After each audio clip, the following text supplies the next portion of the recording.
G'day legends. Look, bit of a different one today, this episode, because I'm going to have someone else with me, or someone else joining me. Bit of a guest, I guess you could say. He's a Bardi man, and Bardi country is basically the top third of the Davenport Peninsula.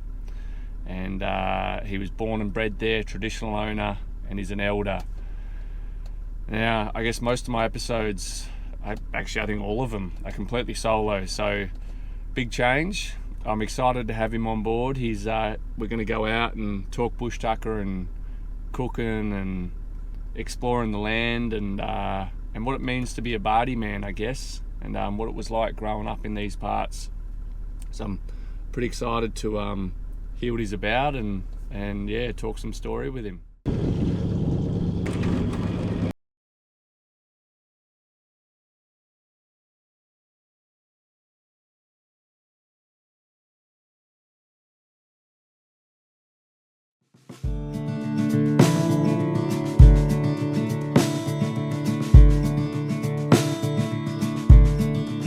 So I woke up this morning at about 4 a.m. to what sounded like about 8 to 10 dogs howling, just super loud, really close. I reckon they're probably only 100 metres away from the camp at most. And now as I'm driving out of camp, all the prints are just line the road, so they've just followed the track, probably come that way down the camp, look around for some food. Buckley and I were in the tent when the howling happened. I woke up and I was like, shit, have I left any food out? It's Buckley outside, whatever. But he sleeps in the rooftop tent with me. He woke up, looked in the direction of the noise, and then just went, I'm like, what kind of dog are you? Or you're just clever enough that you don't need to give two shits because you're 12 feet up and laying on a comfy mattress while these other dogs are out in the cold howling their ass off.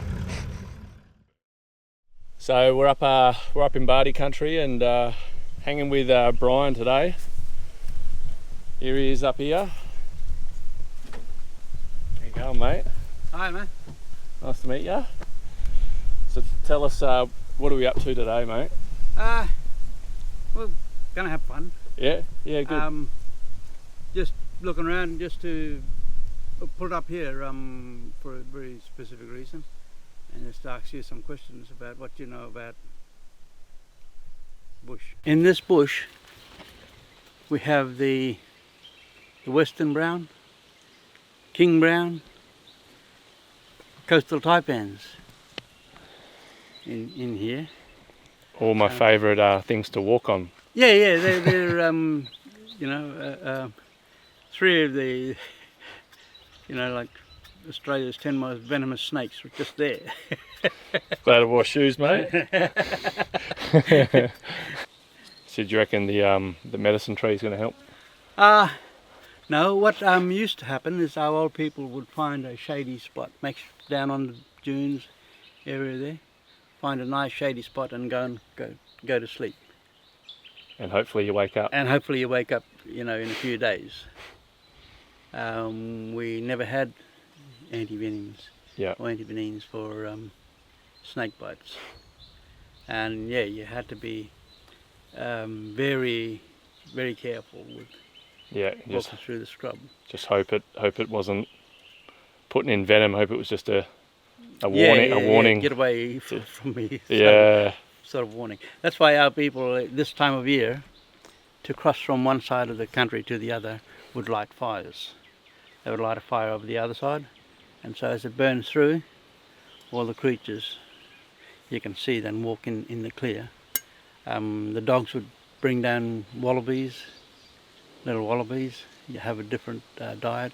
The big trees that are burnt and fallen over will have honey in it, so people look for honey.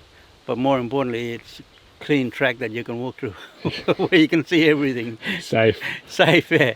It's definitely not my country, so that's why I'm here with you, mate. I'm a blank canvas. Alrighty, just let me get something here. Need a hand finding something? Yeah, I think I need a bloody map. But we're to find something. But the knife will do. Not a very good knife. Here's mine. So where are you going to bury me? Under one of them big gum trees there. Oh yeah? Yeah. Beautiful. Gonna be hard digging with this bloody knife. Okay. A little goanna been digging there, see? Oh yeah. So he's looking for frogs. He's looking for frogs? Yeah. So now that rainy season's finished, all the frogs would bury themselves in the sand again. Yeah, right. And so he comes out And digs for frogs. and digs for frogs. Young saplings like this, you get a straighter one for the spears. Yeah, right. So we cut them things at the base, take all the branches off, take the skin off, put it on the fire, and bend them and straighten them into spears. Years ago, before they had metal tips, they would just sharpen the ends off, temper them on the fire, and yeah, able to spear fish, turtles, stingrays with them. Oh yeah? Mainly stingrays, yeah. Yeah. There's plenty of straight bush around here. There's some in there. You find little groves of them. Yeah. It's where you find the best and straightest. Old people in the old days used to use barks here to make bags out of. They weaved the bark Out of this into this, this wattle. wattles, and roll the twine into a twine. Yeah, right. That's pretty strong, eh? That's pretty strong. Hey, bloody guitar strings. So that's they wove them into bags. Yeah. With the handle that fits just over the head and the forehead. Yeah. So you make And that so one it would extra sit. thick. Yeah, it would sit here, and the bag would sit on the back. And this one here is the jalgiri tree. The bigger jalgiris were the trunks were used for making shields. And so when people would fight, they'd use the shield to deflect boomerangs. Yeah, wow. This tree here is a gubbin tree. Other people would know it as kakadu plums. This mudwood has a fruit, a little green fruit about that round, that big. And one of those fruit is like the same as eating 6 oranges. Really? So the vitamin C From this? this fruit, from this tree, is why our people never got sick. We never had flus and colds and things like that, because during the season we ate. Just chewing on these all day. Chewing on these all day. Yeah, good. As you walked along, you grazed. This tree is also a medicine. In that the bark here was boiled or heated, in a large shell. Wow, look at the colour of it down Yeah, it looks like a steak. there. Steak tree. Steak tree. Porterhouse. So there you can see the sticky sap on here. Yep. Once they soaked them in the water and it was heated through the shell, people washed with them and to treat like skin irritations, sores, mosquito bites, sandfly bites, any insect bites that this tree would fix, or the bark would fix. Mate, I need to rub my whole body with it lately. Bloody sandflies down south. If you ever get a chance, well, like as you can see here, I've just scraped the skin off. Yeah. I hadn't gone to the trunk of the tree so that it heals over. Ah, right. right, so that's a previous one. That's the previous one. Cut, So yeah. that'll heal over, and then you can go in another few months' time, cut from the same spots. Yeah, so you're not hurting Not it, killing the tree, not ring barking it or anything. not ring barking it, just taking whatever you needed. Yeah. This is one of our soft trees. Yeah. You can see the seeds are sitting in the pods here. Yeah. So when they start to ripen and open, old people gather the seeds. Yeah. And put them in a basket and take all the furry bits out. Winnow all the fur out of it, and then grind it down, grind the seeds, and made flour. Really? And this was So of the insides? of the inside, Yep. the damper. Yep. Just the seeds. You can see Yeah, the in seeds there. are sitting in there. And so what's this one called? This one is called gorgor. Got it. Yeah, we call it gorgor. This sometimes you would cut, and the sap would leach out. Yeah. And they were used for glue Yeah, right. to make headbands for ceremonies and the wattle trees. When the flower is done, the beans come out. Yeah. And the beans are about that big. You can't take them off the tree and eat them because the acid in the bean will burn your mouth. So you have to cook them.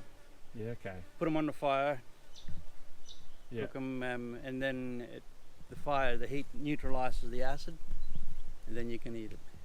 That's what I always thought is like, was that just a big trial and error thing? Like, Look, for thousands of years probably, yeah. but knowledge was then passed down throughout the centuries. Yeah. To our people, and we passed it on to our young people.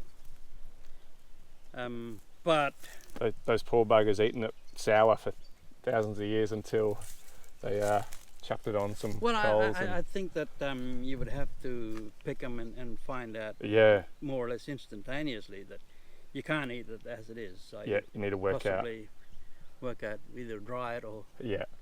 if it dries then you can't eat it. So Yeah. you have to Because when I read some Bushtucker books, I just sit there and go, hold on, how did they work out to soak it in water for 2 weeks and then to dry it out and then, crush it and then it's edible? Yeah. I'm like, Well, so a lot of the seeds that the emus eat, you can't just eat them off the trees. So they have to eat it first, and then poo it out, and then people grab it and wash it and dry it, and then grind it into paste and made for it, and all sorts of things like that. or like quandongs, like the kernels inside. The best kernels are ones in the emu poo. Yeah. But Aboriginal people, we look at the bush and we see it through different eyes. What we see is fruit trees, boomerangs, shields, spears, and all these other things that our people used to survive in the bush way back then. And I guess different areas you'd go to for different times a year, or different bits of wood, or Yeah. If you needed a different weapon or thing from the bush, flowers, medicine, you have to go out a different time time of year. wow, it's insane what that little bit of bush can produce and can do for you. From provide you medicine, to provide you food, shelter, weapons, shields, or kill you. It can do all of the above in and only in 30-40 square meters of bush. It's pretty wild to see that all in that little area. And that's thousands and thousands of years of knowledge right there, through and through. It's incredible to see, and to have explained to me now. Just got to try and remember it. Full of wisdom, Brian. Full of knowledge. It's Pretty cool to see.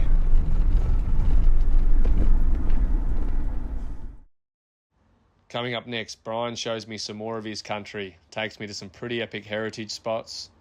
We head further north to the most picturesque and clear water creek I have ever seen in my life. We go for a kayak despite the warnings of crocodiles, share some good stories, and he also tells me what lurks beneath that water. Stay tuned for the next episode.